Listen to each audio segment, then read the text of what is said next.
Muy buen día, Dios los bendiga mucho. ¿Cómo están? Bueno, en esta mañana quería compartir una reflexión, una meditación, una lectura de la palabra de Dios respecto de la Pascua. Hoy estamos en estas fechas ahora de Pascua y se habla mucho de la Pascua. Por eso quería compartirle algo de la palabra, ¿no? Porque la Pascua no es un invento del hombre, ¿verdad?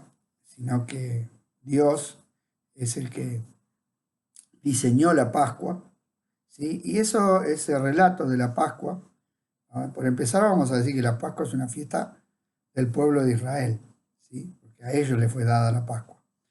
Si ustedes después toman la Biblia y leen en el libro de Éxodo capítulo 12, bueno, allí se van a encontrar con toda la orden que Dios le dio a los israelitas de que tenían que tomar un cordero, que tenía que ser macho, de 1 año, sin defecto.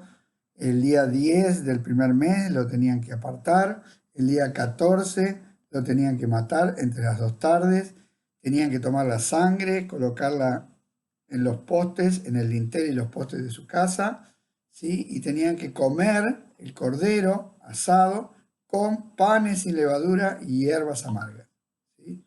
Y no tenían que dejar nada del cordero para mañana, tenían que comerlo. Y lo tenían que comer ceñidos los lomos, o sea, preparados para salir de Egipto. Porque ¿qué estaba pasando? Porque dice que esa noche iba a pasar el Señor por la tierra de Egipto, iba a herir a todo primogénito de la tierra de Egipto y que Dios iba a ver esa sangre en los dinteles de ellos y entonces Dios no iba a hacer mortandad en el pueblo de Israel. Y ellos iban a ser librados. O sea, porque la Pascua significa pasar por alto. Y decir que Dios pasó por alto a los israelitas y les mandó hacerlo y en memoria de él, que todos los años tenían que celebrar la Pascua y 7 días de panes sin levadura. Eso era lo que fue establecido por Dios para la nación de Israel. Y ellos siguieron practicando la Pascua y nuestro Señor Jesucristo, cuando vino acá a la tierra, Él vino en la nación de Israel, ¿no es cierto? Él era un israelita, un verdadero israelita. Ahora, miren qué interesante lo que dice ahora el Nuevo Testamento de la Pascua, ¿sí? Porque nosotros tenemos en el Antiguo Testamento la revelación de la Pascua para el pueblo de Israel. El escritor de los Hebreos, a la iglesia, hebreos cristianos, le dice, la Pascua fue instituida antes de que, o sea, en el momento que el pueblo de Israel salió en libertad de la esclavitud de Egipto. Luego Dios le da la ley en el monte Sinaí. O sea que ellos tenían la Pascua y tenían la ley.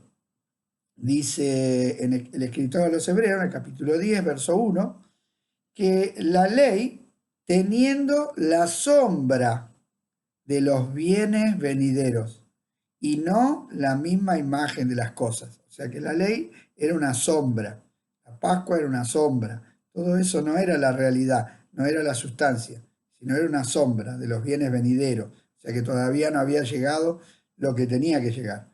¿Sí? Dice, nunca puede, por los mismos sacrificios que se ofrecen continuamente cada año, hacer perfectos a los que se acercan. O sea que todo ese ministerio no perfeccionó a las personas, no las cambió. ¿Sí? Fueron perdonados, pero no fueron cambiados.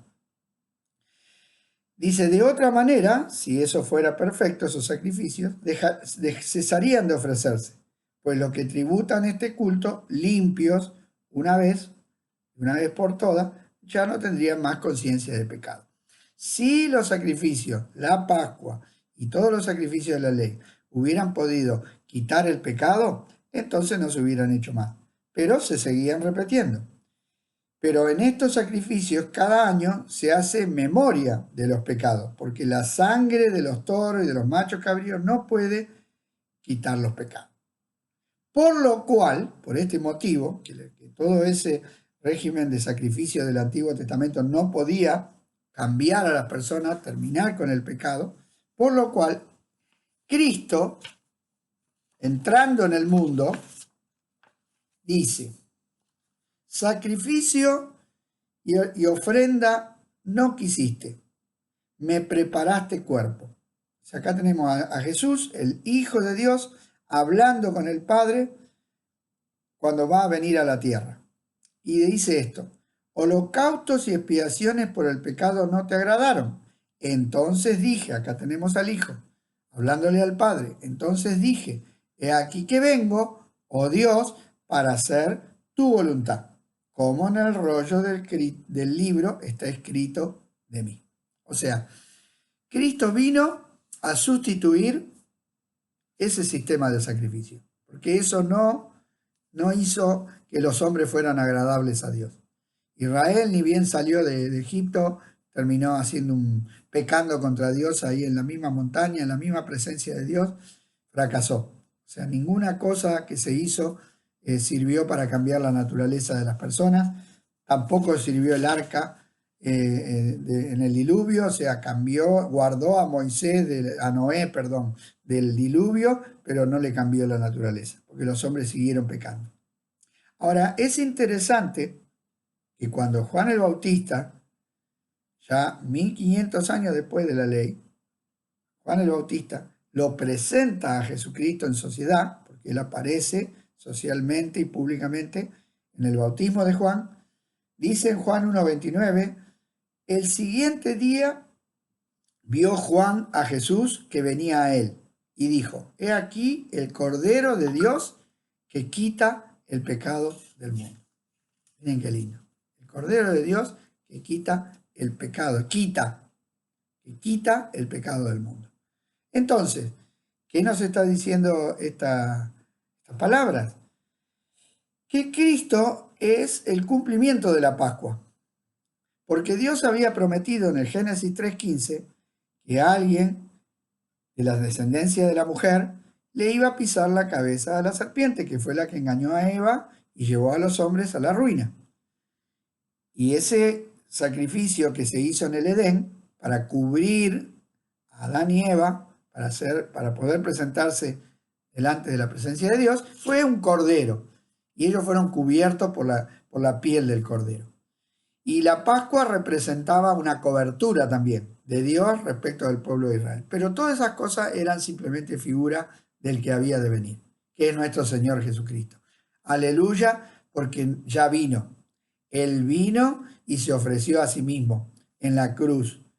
En el día de la Pascua, Jesús cumplió con todos los requisitos que tenía el Cordero.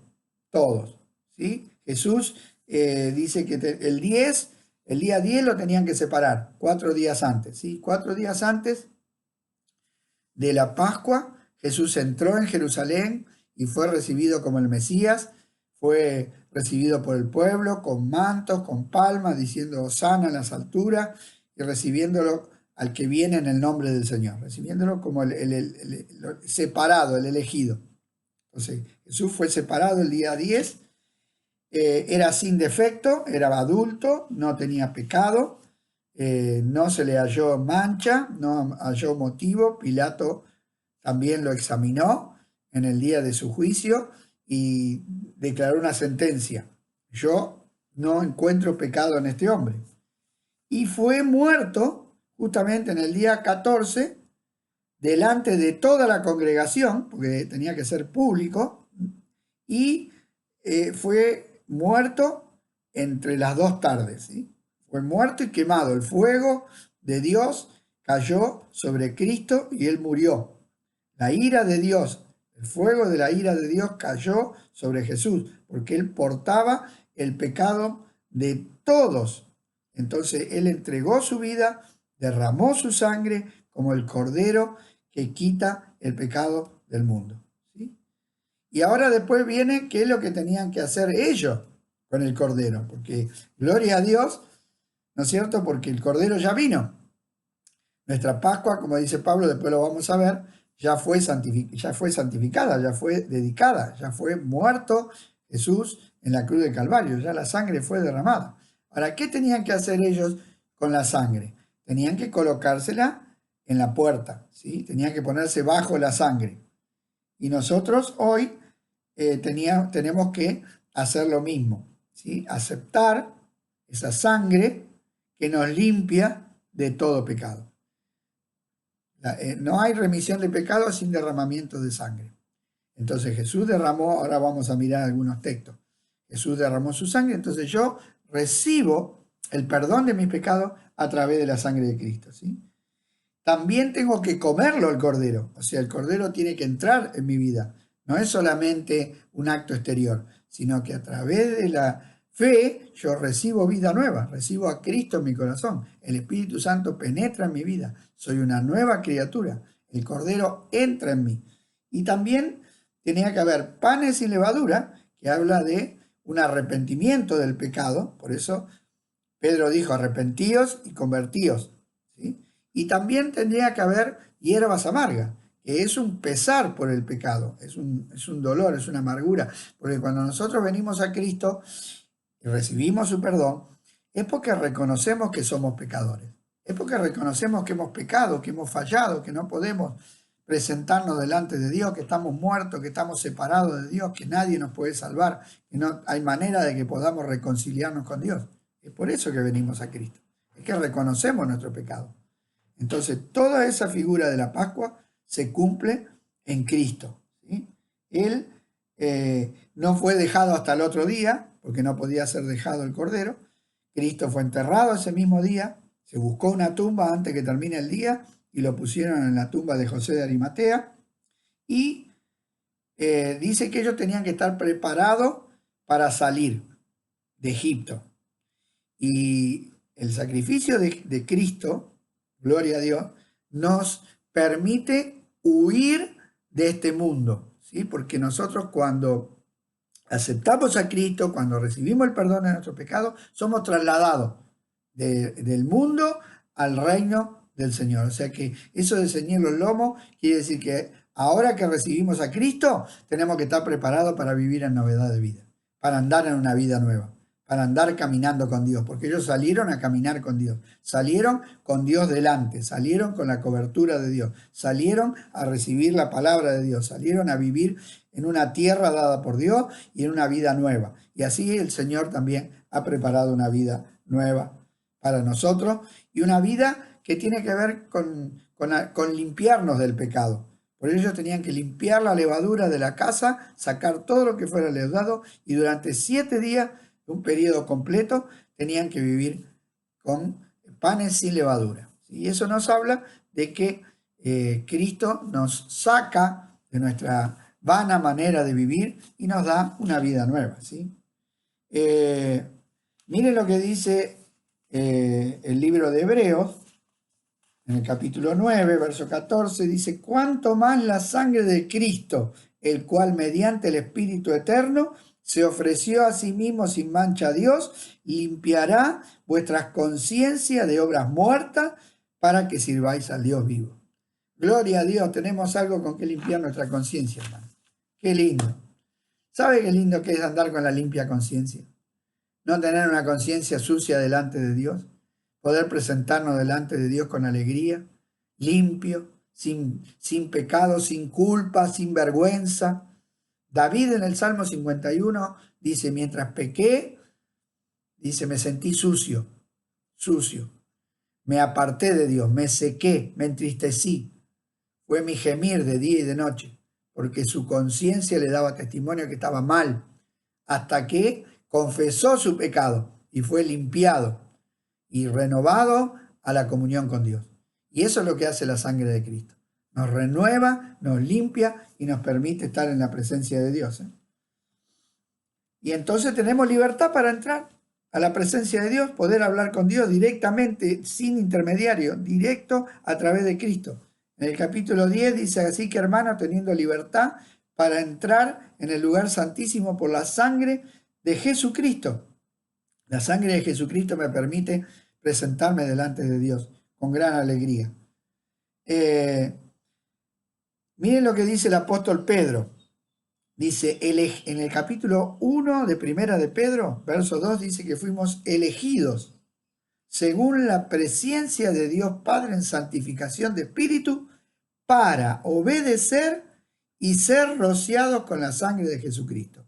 Gracia y paz os sean multiplicadas. Qué importante esto de la sangre. ¿Saben que el Evangelio es el único que ofrece una sangre para limpiarnos del pecado? Que ninguna otra religión tiene una sangre que le permite acercarse a Dios limpia de pecado. Ninguna. Busquen en todas las religiones que hay en el mundo. Y ninguna tiene un sacrificio que fue aceptado por Dios. Porque el sacrificio de Cristo en la cruz del Calvario es muy importante, hermano, que entendamos esto. Murieron miles de personas en la cruz. Los romanos crucificaron montones de personas. Y todas esas personas eran pecadores. Todas esas personas eran como vos, como yo, iguales a nosotros. Entonces no podían salvarse ellos mismos, mucho menos podían salvarnos a nosotros. Uno de los ladrones que estaba al lado de Jesús muriendo le pidió a Jesús que lo salve. Por lo tanto, no hay forma de salvarse, solamente tiene que ser sin mancha el Cordero. El único hombre que vivió sin pecado puro fue Cristo. Gloria a Dios, el Cordero perfecto. El sacrificio de Cristo fue aceptado por Dios. Dios lo aceptó y lo confirmó habiéndolo resucitado de los muertos al tercer día. Cristo se levantó de los muertos y se apareció públicamente mostrando que Él venció a la muerte, quitó a la muerte su poder, su aguijón, le arrebató al diablo la llave del imperio de la muerte y se fue al cielo. Gloria a Dios. El sacrificio de Cristo fue aceptado por Dios.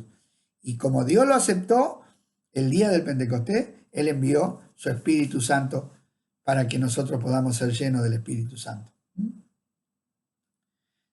Dice que fuimos rescatados en el 1 de Pedro 1:19, dice que sino con la sangre preciosa de Cristo, como de un cordero sin mancha y sin contaminación, ya destinado desde antes de la fundación del mundo, pero manifestado en los postreros tiempos por amor a nosotros.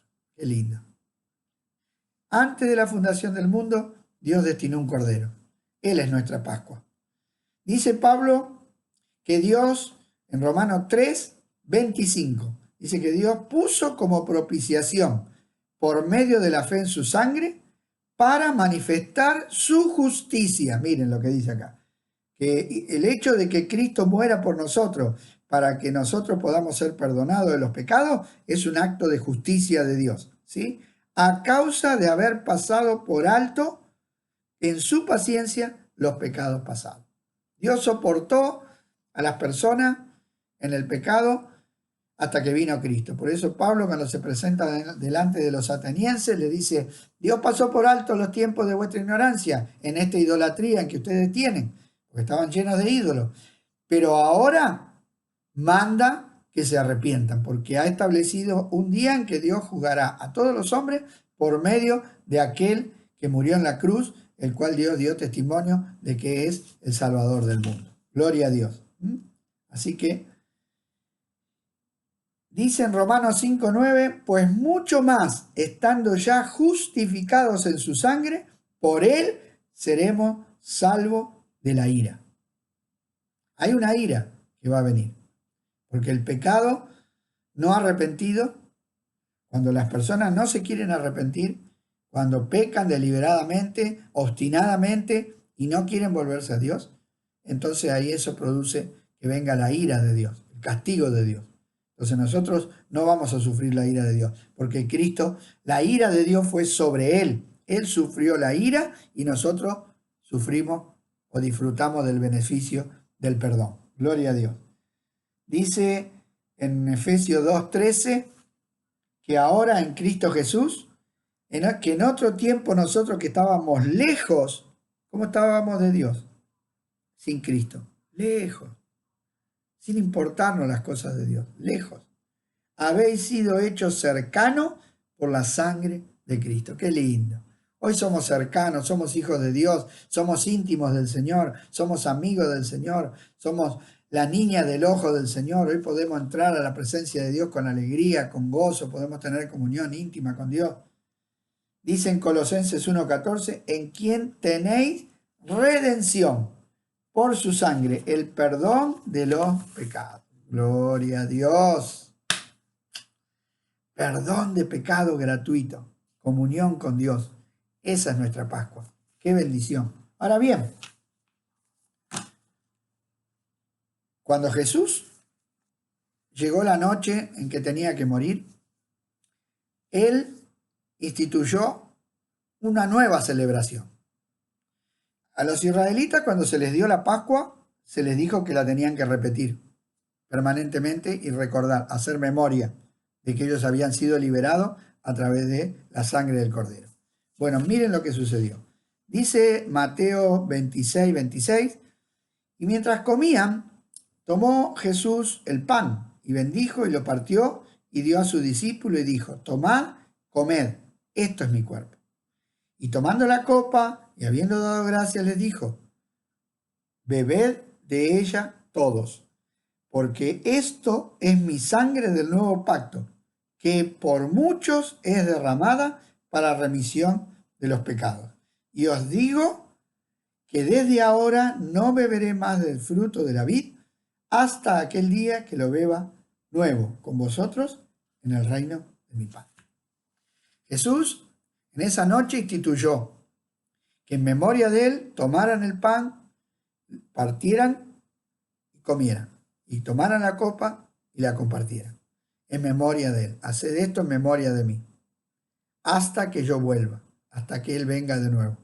Entonces nosotros hoy celebramos esa Pascua. ¿Qué Pascua celebramos nosotros hoy? Que Cristo murió por nosotros. Cada vez que nos reunimos, cada vez que partimos el pan, cada vez que tomamos la copa, por eso tenemos que hacerlo en santidad, porque es con panes sin levadura, ¿verdad? Entonces, en santidad y honor, porque Él se merece que nosotros seamos santos, que nos presentemos delante de Dios agradables a Él. ¿Y qué es lo que le agrada a Dios? Cuando nosotros le obedecemos. ¿Qué decía Pedro? Que fuimos rociados con la sangre de Cristo para obedecer. Fuimos elegidos para obediencia. Entonces, nosotros hoy, como los israelitas celebraban la Pascua sin levadura, nosotros hoy también. Miren, en 1 Corintios 5, versículo 7, el apóstol Pablo le dice a los hermanos de Corinto, limpiaos pues de la vieja levadura para que seáis nueva masa, sin levadura como sois, porque nuestra Pascua, que es Cristo, ya fue sacrificada por nosotros. Así que celebremos la fiesta no con la vieja levadura ni con la levadura de malicia y de maldad, sino con panes sin levadura, de sinceridad y de verdad. Gloria a Dios. ¿Cómo debemos celebrar la cena del Señor? ¿Cómo debemos presentarnos delante del Señor? Esa es nuestra fiesta. Nuestra fiesta no es la Pascua judía, la Pascua hebrea. Nosotros admiramos. Ustedes saben, hermanos, que Israel tenía 7 Pascuas, 7 fiestas, de las cuales la primera es la Pascua. ¿Sí? Yo tengo anotado acá, a ver si lo encuentro. Las 7 fiestas. Miren, la primera era la Pascua, que representa la muerte de Cristo. La segunda eran los 7 días de los panes sin levadura, que representan nuestra santificación. La tercera era el día del Pentecostés, el día de la primicia de la cosecha, donde ese día fuimos llenos del Espíritu Santo. Y después esas 3 fiestas eran en el primer mes, ¿sí? El primero y segundo mes, porque la fiesta del Pentecostés era 50 días después de la Pascua. Quiere decir que en los primeros meses existían estas 3 fiestas. Y luego, a mitad de año, después de la mitad del año, estaban la fiesta de la semana, la fiesta de las trompetas, el día de la expiación y la fiesta de los tabernáculos. 7 fiestas. Pascua, panes sin levadura, la primicia de la cosecha, la fiesta de la semana, ese es el Pentecostés, yo me equivoqué, ¿sí? La cuarta fiesta es el Pentecostés, la tercera es la primicia, la quinta son las fiestas de las trompetas. La fiesta de las trompetas representa la venida de Cristo en la segunda vez. Las primeras 4 fiestas representan a Cristo en su primera venida. Y las terceras últimas fiestas representan a Cristo en la segunda venida, porque es el día de la trompeta, nosotros estamos esperando que suene la trompeta. El día de la expiación va a ser cuando este mundo va a ser limpiado de pecado. Y la fiesta de los tabernáculos es que ya vamos a vivir en un mundo totalmente cambiado, totalmente renovado. Así que, hermano, qué lindo es saber que nuestra Pascua, que es Cristo, ya fue sacrificada, como dice Pablo. Celebremos. ¿Qué celebramos? Es la victoria de Cristo.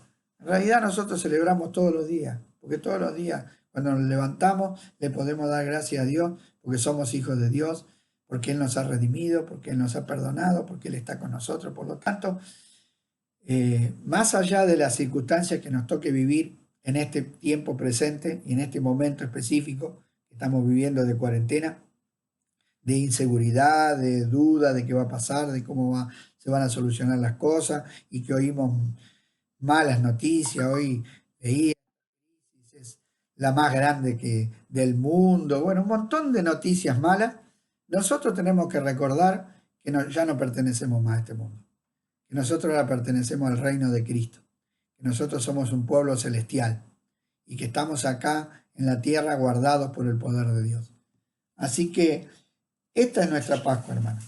Esto es lo que yo quería compartir con ustedes en esta mañana, ¿sí? Frente a esta fiesta. Nosotros, no son las cosas materiales, no es lo que comemos, ¿sí? Porque después, con el transcurso de los siglos, esto se fue tergiversando y muchos cristianos cambiaron, ¿no es cierto?, las cosas espirituales por cosas materiales. Y hoy muchas personas piensan que porque no comen carne o porque comen ciertas cosas o porque hacen ciertos rituales, eso es lo que le trae la bendición.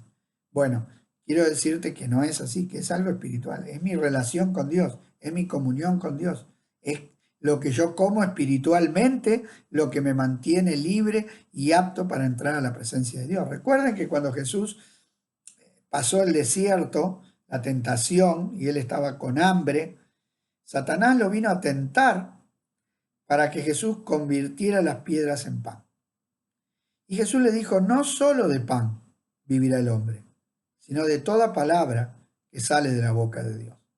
Entonces nosotros precisamos alimentarnos de la palabra de Dios. Y ese es el alimento espiritual. Por lo tanto, te animo, si todavía no recibiste a Cristo, que hoy Cristo sea tu Pascua. Que hoy puedas cubrirte con la sangre de Cristo, pedirle perdón al Señor por tus pecados, limpiarte del pecado, recibir a Cristo en tu corazón como el único y suficiente Señor y Salvador, creerlo en tu corazón que Cristo murió por vos, resucitó al tercer día para que tengas vida en abundancia, creerlo en tu corazón, confesarlo con tu boca, ¿sí? Y comenzar una nueva vida, junto con los otros cristianos, porque esto es algo de comunidad. Por eso la cena la celebramos en comunidad, porque Cristo murió por todo, no es individual, es comunitario. La iglesia es un cuerpo, es corporativa, y nosotros vivimos en un cuerpo.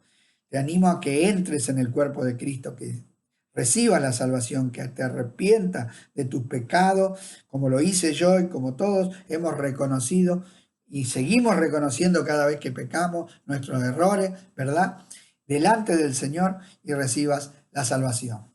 Y luego de recibir la salvación, te dediques a vivir una vida santa, una vida agradable a Dios, que busques la Biblia, que vayas a la iglesia, que te dejes instruir de la forma de vida nueva, porque nosotros tenemos una forma de vida nueva. Y en esa forma de vida, la característica es que al mal lo vencemos con el bien. Somos personas que hacemos el bien, que estamos capacitadas para hacer el bien porque Dios nos ha cambiado el corazón, nos ha dado un corazón nuevo. un corazón limpio, nos ha limpiado esa sangre preciosa y ahora estamos capacitados para amar, para bendecir, para ocuparnos por los demás. Por eso salí de tu problema, salí de tus circunstancias, salí de tu cueva en la cual estás ahí escondido sin saber a dónde ir, y permití que el Señor te hable y permití que el Señor te renueve tu fe, y salí de la cueva a ayudar a otros, a buscar a otras personas para que ellos también reciban la bendición que nosotros tenemos, hermano. Qué lindo es ser liberado. Jesús dijo: conoceréis la verdad y la verdad os hará libre. Ellos fueron libres, los israelitas fueron libres por la Pascua, y nosotros somos libres para vivir ya no en una tierra física especial, sino en una vida abundante, una vida agradable a Dios, una vida digna de ser vivida, y que también es una vida capacitada para bendecir a otros. Porque la promesa que Dios le dio a Abraham, de la cual nosotros somos herederos, es: te bendeciré y serás de bendición. Por eso, en esta Pascua vamos a decidir a bendecir, ¿sí?, a salir a bendecir a otros, a ayudar, a compartir, y con palabras o con hechos, no sé, de cualquiera de las maneras que podamos hacerlo, que lo hagamos. Por eso, en esta noche, perdón, en esta mañana, te pido que me acompañes a hacer una oración. Vamos a orar y vamos a pedirle al Señor para que esta palabra haya hecho la obra en el corazón, ¿sí? Que puedas en esta mediodía, porque ya son las 12 del mediodía, puedas recibir de Dios eso que Él quiere. Quiere limpiarte, quiere perdonarte, quiere restaurarte, quiere llenarte, ¿sí?, con su espíritu, quiere confortarte, quiere animarte, quiere establecerte, quiere hacer todas esas cosas con vos y conmigo, a nosotros, ambos, mutuamente. A nosotros nos quiere bendecir a través de este momento, de esta palabra y de este tiempo de oración que nos vamos a tomar delante de la presencia de Dios. Oramos. Padre, en el nombre de Jesús, yo te ruego por aquellas personas que hayan escuchado este mensaje y quieran recibirte a ti en su corazón, Señor, que ahora ellos puedan confesar su pecado y aceptarte a ti como Señor de sus vidas. Señor, entra en sus vidas, lávalos, límpialos, renuévalos con tu sangre preciosa para que sean nuevas criaturas, Señor. Pero también te pido por todos mis hermanos que están escuchando tu palabra, para que ellos también se gocen en ti y entiendan que tú eres nuestra Pascua, que celebramos tu victoria, Señor, que somos por medio de ti más que vencedores, que no hay quien pueda acusarnos, que no hay quien pueda condenarnos, que no hay quien pueda separarnos de tu amor, Señor, que por medio de ti podemos atravesar todas las circunstancias, por más difíciles que sean, pero tú estás con nosotros para darnos la victoria. Esa es tu promesa, que estarías con nosotros todos los días hasta el fin del mundo, y yo sé que estás. Por lo tanto, te pido que tú bendiga, fortalezca en nuestro hombre interior, Señor. Renueve la fe, renueve la esperanza de mis hermanos, renueve sus corazones para poder salir a bendecir, a compartir este momento y esta bendición que tú nos das a nosotros, poder ser instrumento de bendición para otras personas, Señor. Que toda esta aflicción que está pasando este mundo, Señor, yo te ruego primeramente para que tú la uses, para que las personas te conozcan a ti, Señor, para que se conviertan. Y oramos por los gobernantes, por los reyes, por las personas que tienen que tomar decisiones, para que se conviertan a ti, Señor. Porque si se convierten a ti, van a recibir luz, van a ver, van a entender y van a saber qué decisiones sabias tomar, Señor. Si hay hombres llenos del Espíritu Santo, van a saber administrar bien las cosas, Señor. Pedimos y clamamos, Señor, por cada una de las personas que están en eminencia y por todas las personas que no te conocen todavía, para que tú puedas tocar sus corazones y atraerlos a ti, como lo hiciste con nosotros, Señor. Intercedemos por cada uno de ellos, por los que están enfermos, por los que están solos, por los que están lejos. Señor, si esta palabra llega, que llegue como una palabra de esperanza, Señor. Y te damos gracias por todo en el nombre de Jesús. Amén. Bueno, que Dios los siga bendiciendo y nos veremos en el próximo compartimiento de palabra. Un abrazo. Dios los bendiga a todos.